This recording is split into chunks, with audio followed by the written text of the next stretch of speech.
Again, Robin, thanks so much for taking the time to chat. Do you want to quickly introduce yourself?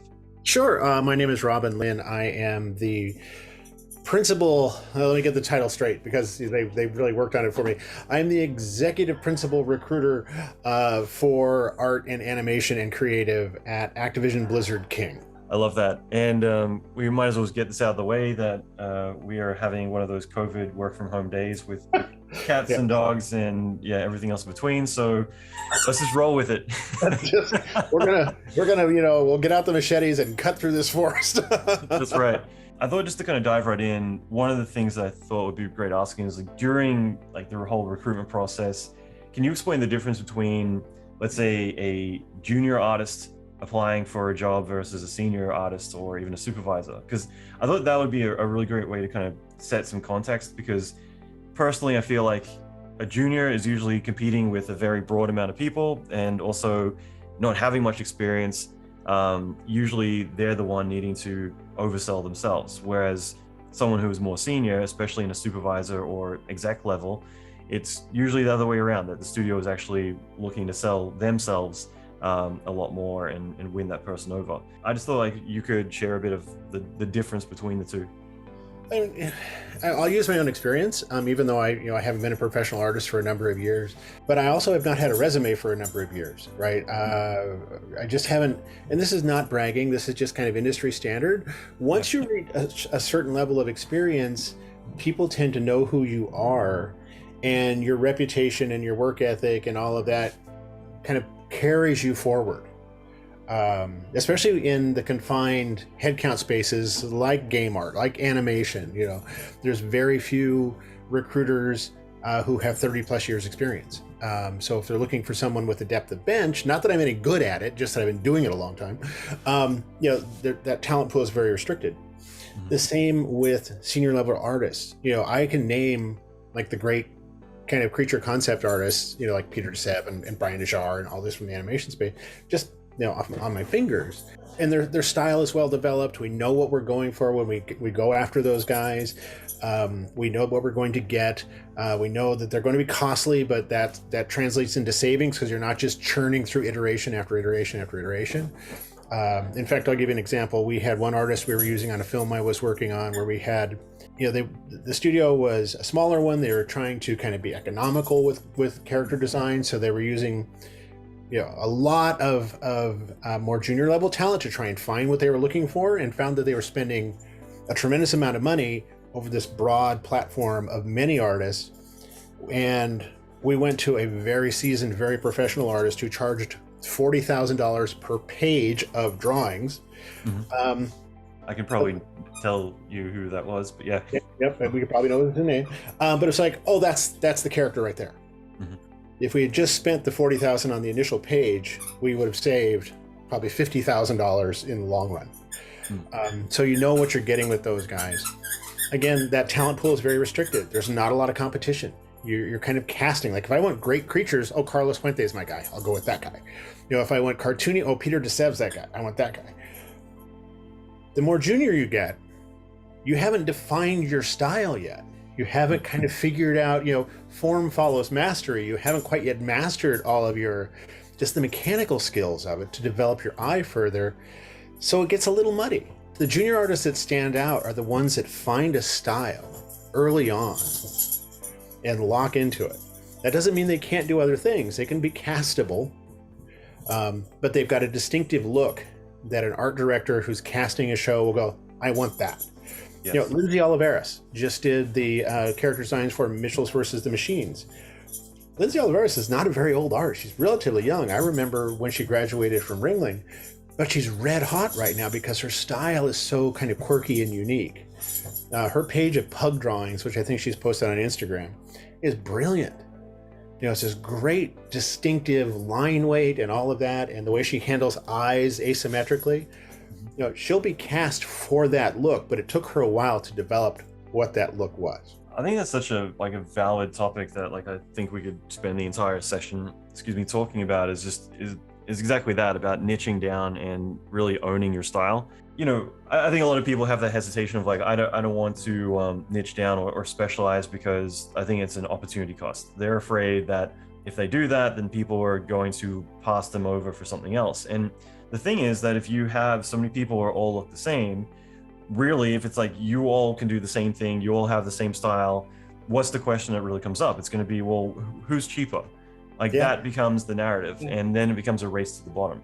And the thing is, if you are able to instead really build a style that you get behind, it makes you stand out. And it also means that if I have 3 of the same person who are generalists and I'm looking for an animator, and one person, instead of saying I'm a 3D artist / animator / photographer, there's one person who says animator. That's the statement that's going to make you stand out. Is like, you're taking ownership of this. So obviously you live it, you breathe it. You're the person that I want to hire for the job. Oftentimes, I'm reached out to by the parents of animation students who graduated a couple of years ago and still haven't found work. Mm-hmm. And I get, normally it's a very upset parent because they paid for their child to go to art school. I mean, first off, any parent of a creative child has my sympathy and pity, because, I was one of those weirdos, and I know I put my parents through hell because they were like, what about an accountant? Nope, don't want to be an accountant. What about, like all these, what about a real, quote unquote, real job that pays real money? And I tried banking. I was in banking for about 10 years. And she said, my son graduated from, I won't name the university, and he got all A's and he can't find work. And he graduated as a generalist. And I said, well, there's one problem. He graduated as a generalist. Let's talk. And the school admissions officer had sold them a bill of goods that being a little good at a lot of things was the easiest way to find a job. And that's not the case. You need to be really good at one thing and can do a lot of other things okay. It's called being T-shaped, right? One deep spike into your craft that normally it's something, and we can get controversial about this, something you're good at as opposed to something you love. Mm-hmm. The number of character riggers who are fantastic riggers who want to be animators, like, dude, riggers are so rare and so, treasured in the industry. Why would you want to go be an animator? Not taking away from animators, but there's a lot of them and there's a fewer of you, so stay where you're at. That's brilliant advice, by the way. It's one of the hardest things I think people have to learn is do what you're good at and not what you love. Save what you love for off hours. And the other thing too, like it's a fact that you can always find passion in what you do. But yeah, like for the first time in almost 2 decades, I was actually looking for a staff job. I only spent 5 days initially just having some breakfast with a few different companies. But that was one of the things that I brought up a lot, was that the idea isn't to try and sell me on something really exciting. Whatever I do, I'm going to find challenges in it. You don't need to spoon feed me the stuff. I think in general, you can always find something, you can become passionate about what you're doing. And that's part of the job as well. It isn't that you're only going to do what you enjoy doing, because that is going to be a lot harder to get to get fulfillment in, as well as be able to get a paycheck in. So I think it is like you look for what's practical first, and then you try to find enjoyment and fulfillment in that. Yeah, back when I was sculpting, my favorite part was always doing the detail work. I hated blocking. I hated like these big slabs of clay. But you have to get through the blocking in order to get to the detail. Every job in the world is 100% shit 70% of the time. Mm-hmm. But it's that 30%. It's like, that's the gold. But you've got to, it's a job. It's work. Yeah. That's why they pay you. Yeah, we get so disillusioned thinking, especially video games, that, oh yeah, I'm going to get to play games, drink soda, eat pizza, and then occasionally do some work. And it's a business, It's a business. And it's a business with deadlines. And it's a business with, that generates more money than film does. And there's this, because it's called gaming, people think it's going to be, like you said, a party, and it is at some times, but you pay for that party. Like one thing that you mentioned before, like $40,000 for concepts. Like one of my friends was a good example. Was having a conversation with someone at Lucasfilm, and we had a mutual friend, and they'd hired him on for a project, and he's like, he did really great work. He was charging $23,000. Well, no, actually, no, it's $30,000 per matte painting. And at the time, actually, well, still, that is like the highest I've heard, but by far. But I was just like, wow, like our friend is I was actually talking about him this morning. He's one of the people who inspired me when I was really into matte painting early in my career, like 97.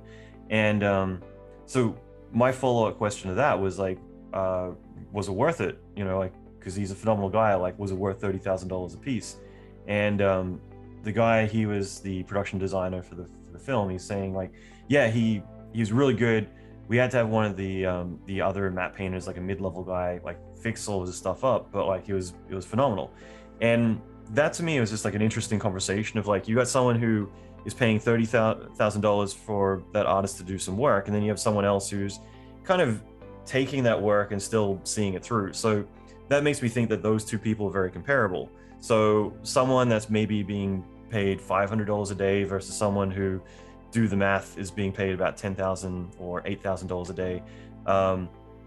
What's the difference between the two? And really, the work is probably on par if you really break it down. There's going to be experience which avoids problems that may occur in the future, things like that. But in general, it's going to be reputation, brand, things like that. Like, that person has known enough people, that person has had a successful trail of projects where people realize like what they're going to get, so they're more confident doubling down on that.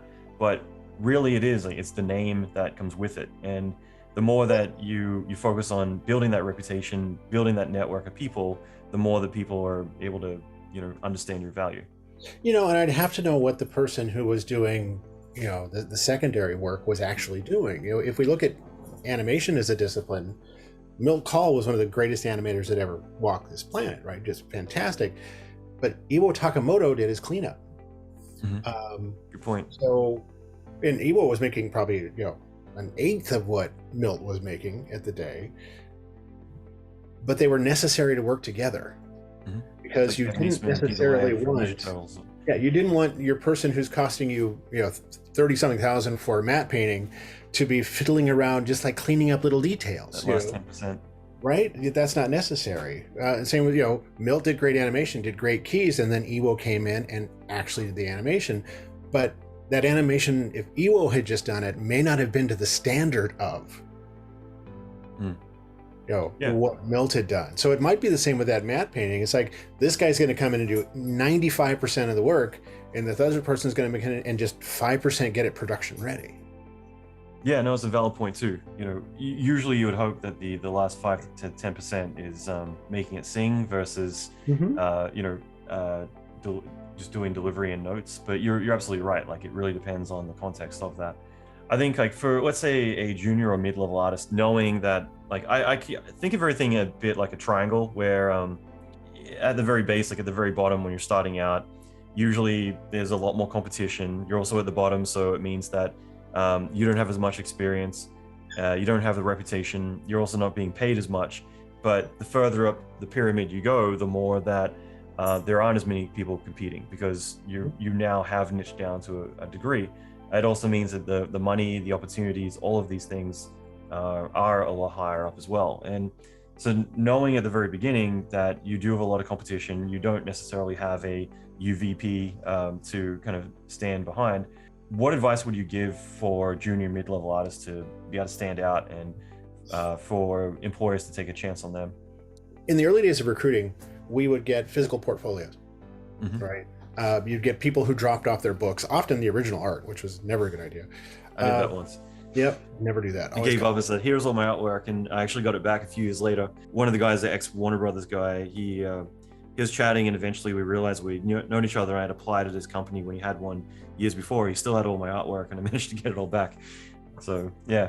So, we would get these books, and that was the only time that artist got exposure. Was when a recruiter, not even a supervisor yet, because they had to go through the filtering system. So an RC, a recruiting coordinator, first looked at them, and then, oh, this is good, I'll give it to the recruiter who looked at them, and then, oh, I'll take this to a supervisor, and then look at it. So just the mechanics of getting eyes on your artwork was so restrictive. That funnel point was so small. Now you've got Instagram. You can put whatever you want on there. And you can tag people. I'm going to @mention so-and-so. That doesn't mean they're going to look at it, but you brought it to their attention. And just, playing the odds, you start @mentioning all these people, someone's going to take a look at it. And if you're savvy and you're not rude, they may give you some feedback. And then you know, like we talked about before, you take that feedback, you add it into the work, you redisplay it with notes from so-and-so. Here's I'm re-showing my artwork, which tells the industry, you know, people like me who are looking, they take direction, right? They're not so precious with their artwork. And there's no pearl clutching going on when you're critiquing their artwork. And that's the big difference. The internet has leveled the playing field. You know, it just like in social media, everyone has a soapbox to spout their opinions, be they crazy or be they sane. Everyone who has a creative bent, who wants to show their artwork, can show their artwork, and they can get exposure, and you can start building a brand. This is how influencers work. I'm going to have an opinion. I'm going to visualize that opinion. I'm going to share it. People are going to like it. They're going to follow me. Then I'm going to build my brand. Well, that was impossible to do easily 25 years ago, 30 years ago. But now, 8-year-olds are doing it. You know, you've got that kid who makes what, like how many millions of dollars a year just unboxing things? You know, it's the same. Show your artwork to as many people as you possibly can.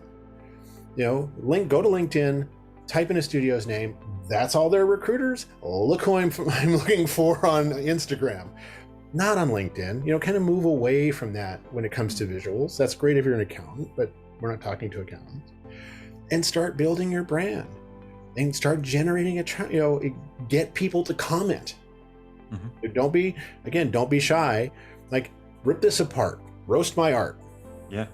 You know, and start taking that feedback. And, you know, you don't have to take all of it, but the people like, oh, that one makes sense. I'm going to do that. Again, repost. You know, that was impossible to do before. I love that, because a lot of people are going to dismiss that one piece of information right away. Like, oh, it's not that easy, or I've already done that, which there's doing it right and there's doing it wrong. And you're absolutely right. Like, being able to demonstrate your creative process, as well as being able to find a way to communicate that I can take direction, which, as you said, showing multiple works in progress and showing that you've taken constructive criticism and been able to turn that around. That means that you're moldable. It means that you're able to work. I was chatting with a VFX supervisor over at Scanline not that long ago, Brian Hirota, and this is something that we both were talking about, is that juniors usually go into a movie thinking that it's their movie. And it's usually more when you become a senior that's when you understand the machine. And it's always about building the vocabulary with the director and understanding what they want and being able to deliver those needs. Yeah, that's it. I love telling, you know, student filmmakers, like, enjoy this. Enjoy seeing your vision from start to finish, because if you start working in the industry, the odds of this ever happening again are not in your favor. You know? Even as a feature film director, I've got so many friends now, like at least 4 friends I can think of off the top of my head, who they've all had opportunities to go and direct feature films, and they've I've got a lot of friends who are feature film directors, but that handful of people have all walked away because they're like, no, like this isn't, even though it's my vision, is based on my short film, this isn't going to be my baby if I put it in the hands of these people and they don't want to play the game. So even at the pinnacle where you think that, like, great, I'm the director, it's like, no, there's always a producer on top of that. Yeah, when I was teaching at Loyola Marymount, I had Ash Brandon, who was one of the co-directors of Surf's Up, which was one of the favorite films I've ever been a part of. And I wanted him to come in to talk to the class about, hey, you know what? Marketing really kind of directs this movie. That's right. The music department kind of wants this song, and it's not your film unless you become a Spielberg, unless you become, a Scorsese, then it's your film. But even they are catching headwinds from studio executives about, well, we don't like that, and you have to change it. Yeah. It's tough. Again, going to advice I just gave to someone who's got a creative child, and they're trying to navigate because they don't take criticism well. It's like they can do the artwork, but the minute someone says, I don't like that, they're like, fuck them. And it's like, well, you're going to have to develop a little bit more of a callus on that creative spirit of yours, because it's commercial art. Yeah. And you have to follow the money. And ultimately, it's the person who's writing that check who has final say over your abilities. And you may think it's the greatest piece of artwork in the world, but if they don't want it blue and you painted it blue, you're making it whatever color they want, and you say thank you so much for the check. And then you take that money and you go create your own artwork at home, and you do whatever you damn well please with it. I don't think plumbers get so attached to the elbow joints they put under toilets the way artists and creatives get so attached to everything that they do. Mm-hmm. Like it's part of them. And you know, when a contractor comes in and tells a plumber, move that 3 inches over, they're just like, all right, I'll be happy to do it. That's my job. Yeah. But with creatives, that should be more blue. Like, I didn't feel it was blue. Well, I understand you don't feel that, but that's what the film calls for. You know, we as creatives, if I can, you know, vainly put myself in that pool, need to be better about understanding our place in the process. Mm-hmm. If we're working on a film, we're extensions of the director's wrist. And if they're a good director, they'll set barriers for us to color in between. And they may let us color outside of the line on occasion, mm-hmm. but we have to stay inside those lines. And as long as we're creative within that space, that's what we're getting paid for. That's it. And I think it's about changing the conversation, because you're right. Like a lot of times it's like, well, I'm the artist, you should trust me, or whatever. There's so many ignorant things that get spat around. The thing is, I think if you change the narrative from this person's making my art look bad or whatever, it's actually like, no, like we're a team and we're executing on someone's vision. We're using our skill sets to come in and play our role.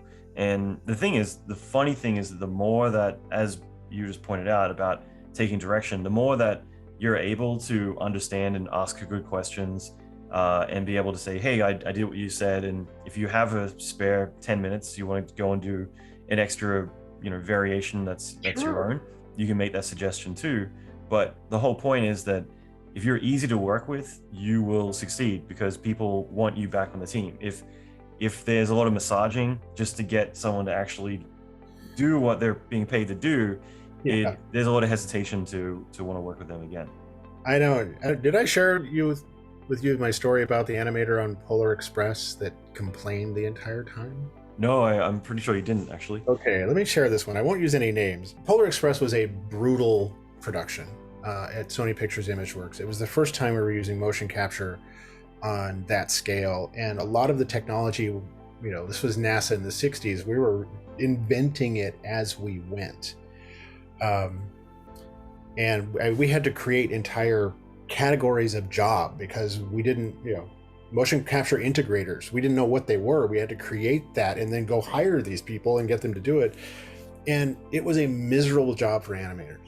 You know, I don't know if you've ever looked at a curve editor from mocap, but it's just this tangle of lines. They had to go through and sort all of that stuff out. And it was a horrible slog. And I felt bad about putting animators on it. But my job was to crew that show. And I had to get it done. And I had an animator on there who was a good intermediate animator, right? Up and coming, you know, a lot of hope and faith in this guy. But he was in that animation director's office every day complaining. Mm-hmm. Like, this show is killing me. I can't stand, you know, just bitching every single day. I think he forgot that productions end and animation directors move on to the next show. And if you take a nightmare project through and you do great on it, the studio may see that as time to reward you with the next film. Right. And the next film that came through was Surf's Up. And, you know, the animation director on Polar got it, Dave Schaub, who's a great animator.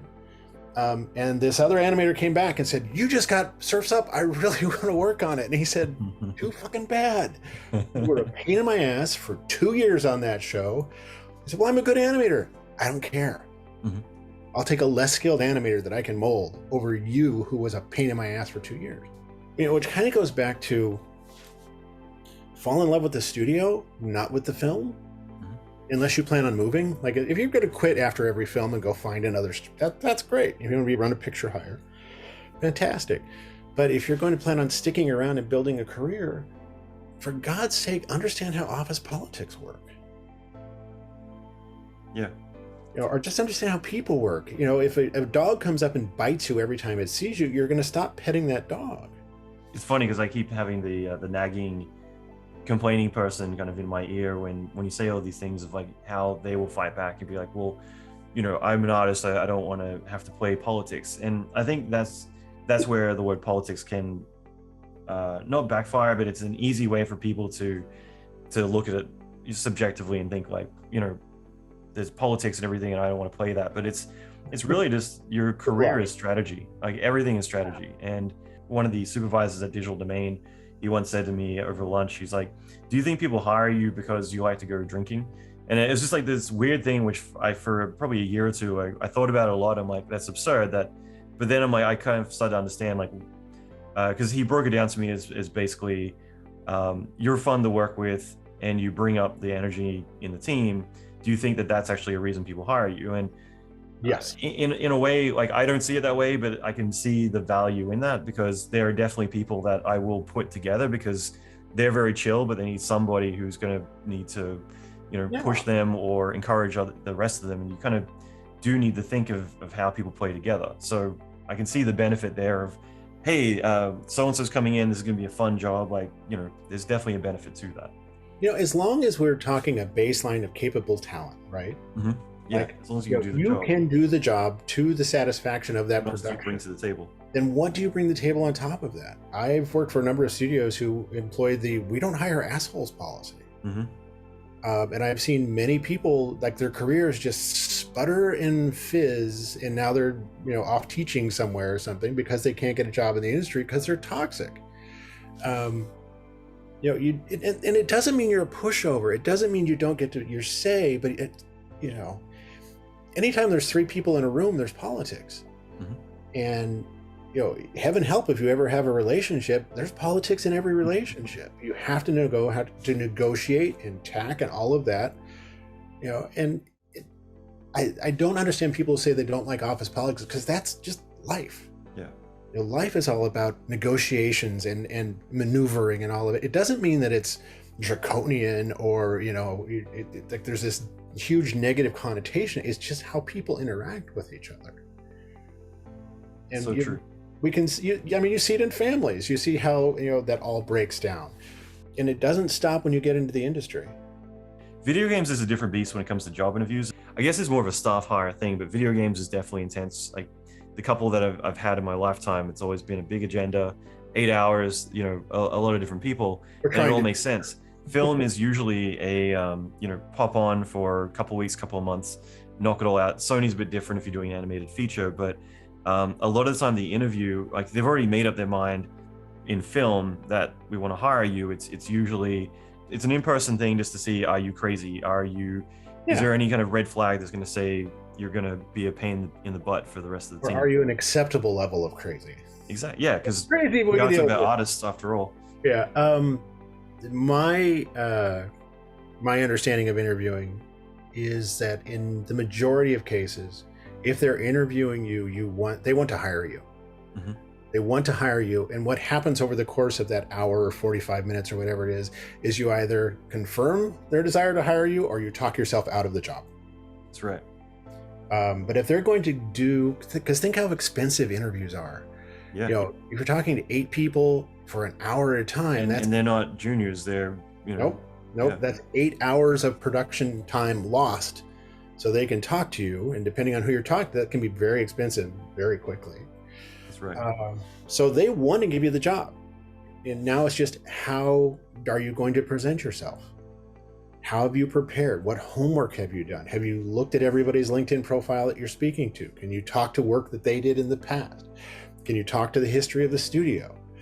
Are you going to be nervous? And being nervous is fine. Yeah. Right. Good interviewers account for that to an extent. Right. And then you're also dealing with, most people have not had any interview training. Mm-hmm. So they're just coming in like, oh, I got a supervisory job and now I'm an interviewer. Okay, great. Let's talk. And so it falls to the candidate to be overly prepared, to never let there be too much dead air, to come prepared with like 20 questions. So if you're meeting with 5 different people, you're not asking 5 people the same 2 or 3 questions, because every interview I've been in, the last thing they say is, do you have any questions for me? And the last thing you want to do is say, nah, I'm good. Thanks. I'm like, no, what? Really? Let's talk about that too, because I keep thinking back to me at 19 years old or 18 years old, and I would try to give them a question, but it's just fluff. But it's like, well, how many employees do you have or something? But the thing is, these days, a lot of time I want to try and solve their problems while I'm there, because it also makes me better prepared. obviously experience plays a role here, but I really want to get to the center of the problem. And I think a lot of times I'm assuming if I were actually in that position, then I'd probably be the likely hire. If we're already beyond the hypotheticals, it's in sales, it's going beyond the sale. Like if the customer's no longer thinking about the transaction, they're thinking about what I'm going to do when I get home with the headphones, then you've already solved that problem. You've got the job. So if I start saying, well, what are the big concerns that you have on the projects? Like, oh, well, animation, typically everyone we've worked with, they're more creature animators, and we're really trying to get someone who's more Disney, more Pixar. Yeah, exactly, squash and stretch. So whatever it is, when you start to understand just by asking people their questions, the more that you understand their problems, I should say, the more that you can start to actually reposition yourself as the perfect candidate for that. I'm curious for you, like, what would be some of the big questions that you would ask if you're being, put in that position? Like, do you have any questions for us? I mean, it's funny because I take every interview that's offered. Mm-hmm. I don't care what it is. Somebody calls me up and says, hey, I'd like to talk to you about a position. It's like, okay, great. Because, along with everything else I'm doing, I'm always recruiting recruiters. And if somebody got to me with a good outreach email or, whatever, I want to talk to them because I might possibly want to hire them for my team.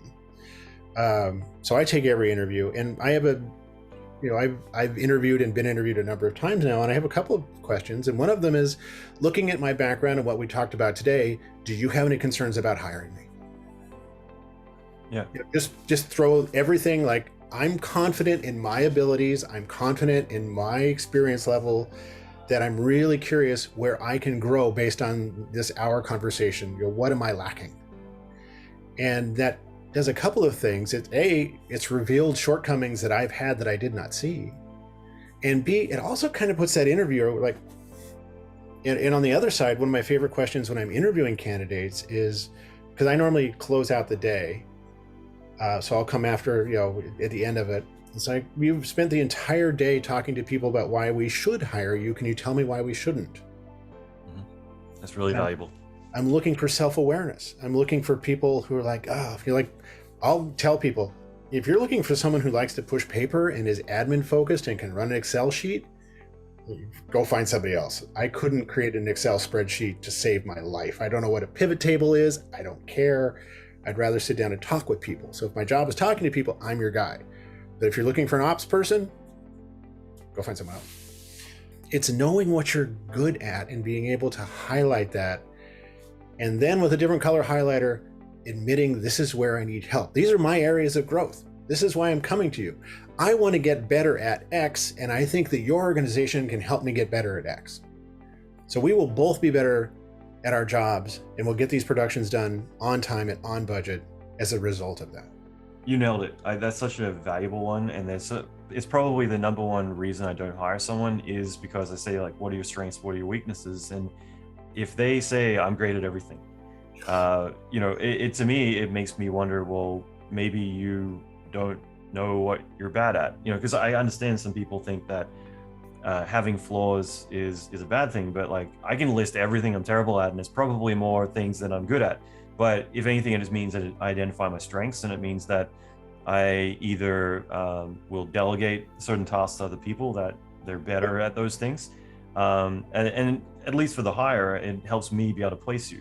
If I know that with effects, you're really good at fire and fluids and stuff like that, you're not good at rigid body dynamics. Cool. Now I won't be giving you that. If you say you're great at everything, and then I give you rigid body dynamics and they don't turn out very good, that's going to make me question, your honesty about everything.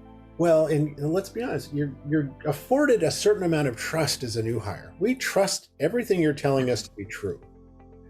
If over the next couple of weeks or months, we see that you lied about that, mm-hmm. What else did you lie about? That's right. It's playing that seed of doubt. Yeah. And look, interviewing has changed over the last, millennia, I guess. It used to be you wanted to come in and present yourself as like, I am perfect, I am seamless like an egg, which is my favorite quote from a candidate whose interview I killed when she said that. To admitting, hey, guess what? None of us is. All of us have flaws. That's fine. There's a book sitting on my desk out there that says, empathy is the new strength. And sensibility is, we have to be sensitive. We have to be empathetic. No one is perfect. This isn't the paramilitary organization where we all have to be on 100% of the time. We're allowed to be people. And because we're creatives, we're going to be more people-y than others at times. And that's what makes us who we are. And, I want people to be, vulnerable around me when I'm in an interview. If I can make an interviewer share real emotion over something, and I've had interviews where the candidate just cried because they talked about something that was so important to them that they got emotional. That's the one I want. That's not weakness. That's ability. And that's if someone can get emotional talking about an animated character that they did, then that character has elevated itself up from character to bigger. Yeah. Mickey Mouse is not a bunch of circles. Mickey Mouse is a personality. Now, there was a time on Stuart Little when the animators were arguing back and forth about what type of popcorn popper Stuart Little would use, whether he was a microwave or whether he was a traditional. And the minute I heard that, I thought, this movie's going to be good. Yeah, that's brilliant. Because they're not talking about curves. They're talking about character traits. So that character has elevated itself above the mechanics of animation and now is a personality that they are pursuing.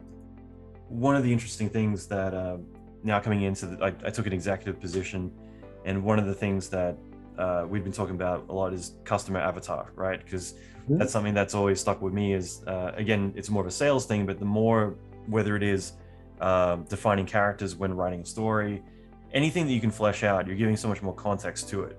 There's a story that I love. There's a guy in sales, Perry Belcher. He was pitching a soap product to Bed Bath & Beyond, and he was saying to this room of execs at Bed Bath & Beyond, this is the pitch and this is the product, and they kept saying that Jenny wouldn't like that. And he kept getting kind of frustrated. There's this empty chair that they kept pointing to, saying, I don't think Jenny really thinks that way. She doesn't really, like that sort of product. And eventually got frustrated. He's like, look, if Jenny's the decision maker, then can we please get Jenny in the room? Because I realize I'm wasting your time, speaking about this if you're not the decision maker. And that's when they all laughed and they were saying, well, Jenny is, our customer avatar. It's our, ultimately who we've validated and fleshed out as being our ideal customer. So I like the fact that they had a physical seat in their exec office, that they would always be looking at her and thinking of her, not themselves, because it doesn't matter what they want. It's about what aligns with their ideal customer, a 40-year-old woman, Jenny, whatever they've fleshed out. But it plays the same role. The more that you can put depth into the characters that you design and you can think about them, the more that you can, really flesh them out and give them life versus just being a two-dimensional character. Yeah, I mean, and you can look at a performance and feel the emotion coming off of it that the artists have put into it. Because, my favorite animated film is Bambi. Because it's such, it's a horror film for one thing. Why that was ever made for children is beyond me. So that the theaters. Like mom dead 20 minutes in. Absentee father. But Bambi is never just a deer. It's not just, there's so much warmth in that. And that's what carries that performance out. And you can feel the animator's love in that performance. Yeah. And that's what separates it out. And and kind of going back to the beginning, how do mid to junior level artists land that role is they put that level of passion into their performances. Yes, the mechanics may be a little funky at times. There might be pops, but if that thing is conveying, that thing being the animated character, is conveying a relatable emotion that's causing an emotional response in me, as opposed to a perfectly drawn image that carries no emotional tangent to it at all, one's going to get the job and one's not. Yeah. Right? We want that emotional resonance, even if it's, in gaming, where your character is this high and it's at a locked camera and all of that, there's still opportunity for wit and humor and storytelling. And there's a Disney artist named Mark Davis who did many of the concept drawings for attractions at the park. So he did Jungle Book, Haunted Mansion, Pirates of the Caribbean. And Walt loved him because Mark was able to encapsulate an entire story in something that the ride mechanic, the vehicle, will buy in like 4 seconds. Yeah. And he could convey an entire story in like, oh, that's funny. You know, the pirates sleep in with the pigs. He's like the pig. He's down to the pigs in the mud. He's so drunk. You know, that's funny. Now that's what we're looking for in a reel. That's what we're looking for in a drawing. You know, it's not just the mechanics of, oh yeah, they don't understand anatomy. That's fine. That's form. Now we're looking for, you know, or that's function. We're looking for form. We're looking for that spice that gets added to it. You know, you have to master your mechanics. You have to know how to draw. You have to know how to animate enough to convey that. And that's what's missing from 95% of students' reels is they, look, I did a walk cycle. Congratulations. In 1987, that would have got you a job. But it's not that anymore. You're going to have to show me something that's going to make me feel. I literally just said that to a director yesterday who had made 7 different short films, and that was something that he had mentioned. A lot of people had said is that you know, they watched one of his films, which was really amazing, called The Last Dance, and yeah, it was just like a lot of people contacted him saying that really made me feel something. To Who me, was that director? Was that Ryan Woodward? No, it was Chris Keller. He's a VFX supervisor at DNEG. I know the name. Yeah.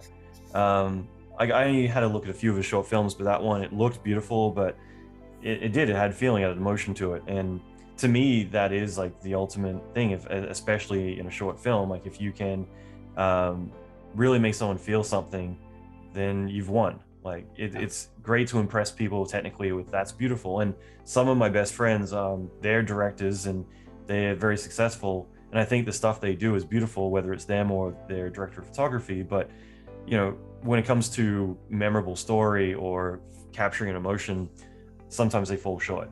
And that ultimately, especially for animation, is something that, or even modeling, if you can draw a character, model a character, and have a look at them, you can instantly kind of feel for who they are, then again, you've won. Yeah, it's funny. I get a lot of people reach out and ask, like, I'm doing prop design. How can I make my prop, how can I make this wine bottle stand out? And my advice is always the same. It's like, what kind of mood is the wine bottle in?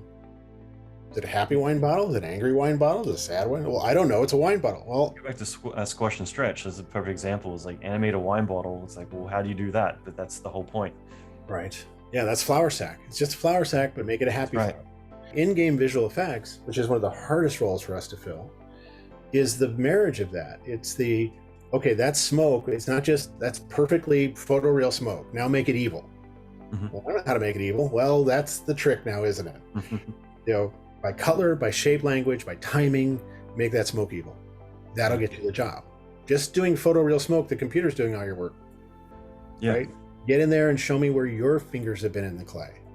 Is that happy fire? Is that evil fire? Is that elfin fire? Is that orc fire? That's right. I don't know. Well, then when you know, come back and tell me and show me that you know what you're doing. It's that type of stuff. And I think there's this, when I did it myself, every sin that I talk about, students committing, I did myself. And, and 1,000 more. There's this rush to fill a 2-minute reel. I need 2 minutes of work. Okay, well, I've got 1 minute and 10 seconds worth of really good stuff and the rest of it's shit. Well, then cut the shit out. That's right. Be self-editing. Don't just run to the fun. Do your mechanics, do your homework.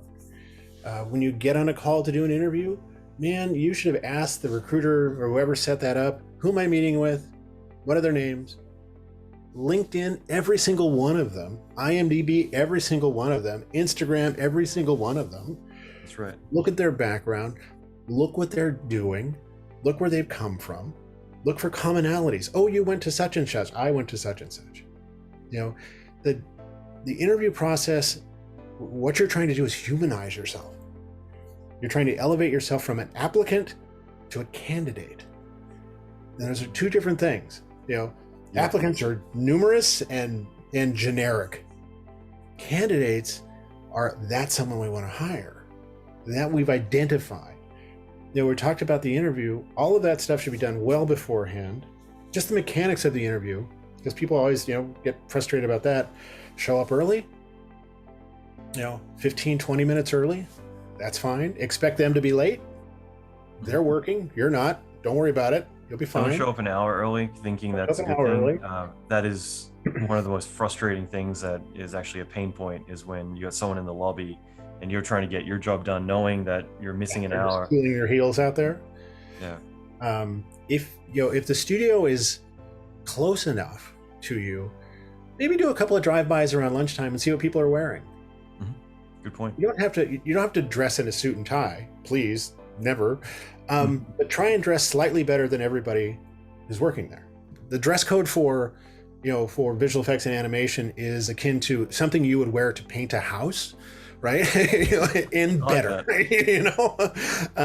but show up a couple minutes, see what's happening. If there's a Starbucks around the studio, go to that Starbucks first thing in the morning, grab a table and listen. Because every artist is going to go there during a render break or whatever, and they're going to be off campus, so they're going to be doing what? Bitching. They're going to be talking about the studio, and when people get together, they don't talk about how much they love everything. It's normally like, God damn that, listen to what they're saying, get a feel for it. Go on Glassdoor. Understand that Glassdoor is like Reddit. Most people go there to bitch and complain rather than in praises. I always bring a water bottle or two with me when I go on an interview, because if I get stuck answering a question, I can slow the process down, take a sip of water. That gives my mind a couple of seconds to formulate a quick answer without looking like I'm lost. It's the difference between, just kind of doing that. It's like, oh, that's a good point, and taking a sip. I thought that was brilliant when you mentioned that last time. It made me really curious to see like what other tricks you have up your sleeve. But oh gosh, yeah, I thought that was great. Learn to shake hands. I mean, a firm handshake. Make sure your hands are dry. Bring hand sanitizer with you, especially now. Right? It's just good manners. Make sure that maybe the night before or that morning you don't have the garlic omelet. Don't do any of that. Don't wear a lot of cologne or perfume, but definitely shower before you go. These are just things that I feel that parents should be teaching everybody all the time. But having interviewed a bunch, it's not always the case. Don't be overly casual. Let the person introduce themselves, and however they introduce themselves, that's how you may address them. Yeah. If someone comes in and says, "Hi, my name is Mr. Linn," then guess what? They're Mr. Linn throughout that interview. They're never Robin. It's a really good point. And especially if someone's older than you, right? I'm a little bit old school. If someone comes, if John Dykstra comes in, who's a god, even if he tells me call me John, it's like, I'm sorry, you're Mr. Dykstra until we're peers, and then maybe I'll call you John. But until that time, John Dykstra's business partner, the two of them created all the cameras for Lucasfilm, and I'm starting to think maybe I shouldn't have been calling him Richard the entire time. I should have.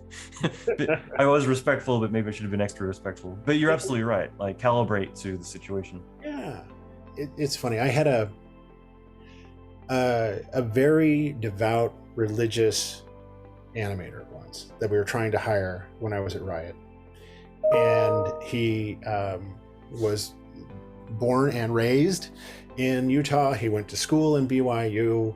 His family all lived in BYU. He was very steeped in the Mormon culture. And I was interviewing him at Riot, and this was a big deal. This is a great animator out of Avalanche. Fantastic. We brought him in, and my art director came in and said, "Nice to fucking meet you." And I went, "Oh, shit." Like, there it goes. Like, you can't. And I asked the art director afterwards, "Why do you do that?" And he said, "Because the language of our studio is a little rough. Right. And if this guy can't handle me saying that in an interview, he's never going to make it in this industry." And he did, and he did great. But if the people who are interviewing you cuss, they're giving you permission to. Yeah. If they don't, you don't. It's like if they take you to lunch and they order a cocktail, you're allowed to order a cocktail. You're never allowed to order a cocktail if they don't. It's just common sense. There's that type of stuff. Always bring questions, and it's fine to have them on a 3x5 card. Mm-hmm. You know, just some. I brought questions. Do you mind if I refer to my notes? Yeah, bring a notepad. I mean, I have no shame in having a notepad. And if anything, it means I'm prepared. So right. That's great advice. You know, and you're interviewing them at the same time they're interviewing you.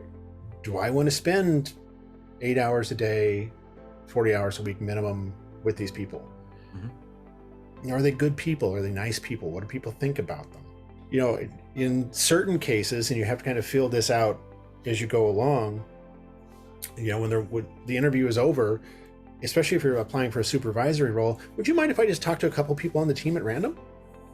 Just to see how they're thinking. What are they feeling? You know, or you go home and you look up on LinkedIn, it's like, oh, they work there. Hey, I just applied for your studio. I have a couple of questions. What do you think of? You do your homework. There's nothing wrong with that, because they're doing reference checks on you. Do reference checks on them. We're adults. That's right. You know, just be passionate and educated, and don't be caught off guard if you can. But if you are caught off guard, admit it. You know what? I wasn't prepared to answer that question. May I have a moment? Mm-hmm. Or can we circle back to that? You're human. And I think people do get very stiff in interviews. I actually interviewed someone from, let's just say, a very big tech company recently, and she was very high up in the company. And I thought it was interesting that she was still in interview mode, which to me, I thought just showed respect. And maybe she's a bit nervous, but because I feel like most people, you get to a certain level, you tend to be more casual. You're chatting as friends. And I think that also says a lot, because it means like, okay, yeah, this is what you're going to be like to work with. But at the same time, I noticed with her, she was very much sitting there, think, respond, you know, and it still indicated what kind of personality. She was great. But it was interesting just kind of noticing that even at the level she was still, you can tell when someone's kind of in that interview mode versus, you know, hey, you know, let's shoot the shit. But the thing is that either way, it's you're a human being. So if you're uncomfortable, it's okay to be uncomfortable. And rather than thinking that you're going to embarrass yourself if you say anything or if you don't have the right answer. If you're the interviewer in that type of situation where you notice that someone is just clenched and they're having a really tough time with it, there's no law that says you have to sit in that cubicle or that office and interview. We used to, when I was at Riot, we'd get off campus. You know what? There's a Kenny. I caught up with him. We weren't interviewing, but I noticed we went for a walk. Kenny Calavo. Oh, Kenny Carvalho. I always butcher his last name, but I never interview. Oh, actually, sorry, I take it back. I'm all over the place today. I actually did. This is what we talked about. Was I was VFX soup. I was chatting with him about a VFX soup position, and I ended up passing on it. But yeah, that was actually interesting, going for a walk around campus and seeing the place, and it's more casual. So I like that. It's funny because when I was at the old building, which was at the Yahoo Center, we'd walk around the campus, but there was a juice bar that was like half a block away. And we'd take candidates, and the minute you kind of walked off of the campus, it was like there was some type of filtering device that the minute they went off campus, like everything just dropped. And they would become much more casual and much more open and much more, you know, who they were. And that's when the actual interview took place. That's great. And more decisions were made walking to that Robex juice bar than anywhere else on campus, because this is who the person is. You know, at Riot, when they moved, we had that great 1/8 of a mile track. It's like, let's just go walk the track. You know, it gave me as a recruiter an opportunity to show off this campus. You know, we have a falconer who comes here 3 days a week, you know, all that type of nonsense. But just the idea of I'm physically moving, I'm not, you know, that's taking some of my, you know, energy up. It's a better interview. It's a better interview than just sitting like you're being accused, you know, in a cubicle, you know, with someone at the desk. Yeah, it's kind of funny because every time I talk with you, it's kind of like throw the script out, and there's just so much great advice being shared. So I keep wanting to go for several hours. Yeah, today unfortunately is going to be one of those days. As we've stated coming into it as well, it's already been one of those days. But yeah, I mean, I'm not going to keep pressuring you to come back, but if you ever want to, that'd always be fun too. You know, this is like, I'm like 5 years away from retiring, Right. I tell people, remember at the beginning of The Lion King when you see that sliver of sun on the horizon and it gets bigger? That's retirement for me right now. It's like 5 years off on the horizon. And what I plan on doing once I hang up my recruiting shingle is doing this. We talked about last time I got into the industry with such goddamn streak of luck that I feel personally obligated to tell people everything I know about how they can get into this industry. I can't speak to other careers. I've only had this one. I've only worked in animation, visual effects, and gaming.